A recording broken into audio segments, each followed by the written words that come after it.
Ukraine using British-made Storm Shadow missiles inside Russia. This is somewhat of an escalation, but what, as a message, does it send to Putin?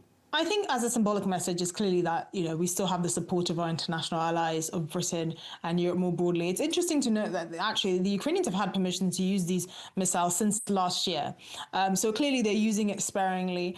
From a military perspective, it's clearly not a resource that they can just call upon at any time. They cannot use these kinds of missiles at whim. They have to be quite strategic and sparse with how they use it. But in the recent months, especially after the Russian cyber attacks and the fact that Russian Air Force planes have entered European airspace with such impunity, to the extent that they've got the Polish and Estonian ministers saying, we will shoot down your planes, which is probably the first time that there's been such an explicit threat to Russia. You're seeing the Europeans rally around the Ukrainians a lot more, which is in sharp contrast to what's happening with America. A couple of weeks ago, we heard Trump flirting with the idea of providing Ukraine with Tomahawk long-range missiles so that they can, penetrate Russia proper and really take the fight back to Putin. And then a couple of days ago, he was basically telling Zelensky that actually you must make concessions to Putin or face annihilation, which kind of reinforces this view that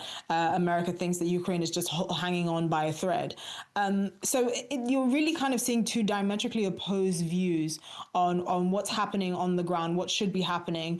And obviously, I think America is still keen on bringing this war to an end, but what they're actually willing to do practically is unsure. I think many people are wondering if Donald Trump even knows what Putin wants. There have been discussions that they've been having conversations around land swaps. So Russia either being able to take the rest of Donetsk, that is the Donetsk region that is currently not occupied, or keeping the vast majority of it. It currently occupies 78% of it in exchange for other parts of Ukraine, or Ukraine keeping the other parts of Ukraine that it currently holds.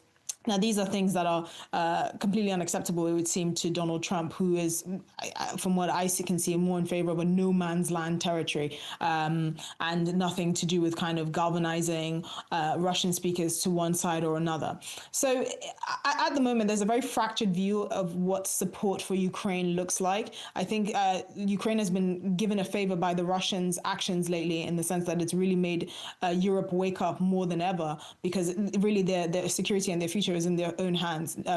Donald Trump has not thawed on his view that NATO is no longer going to be financed by America and allow the Europeans to be lax with their own security. And I think we're starting to see that more seriously now.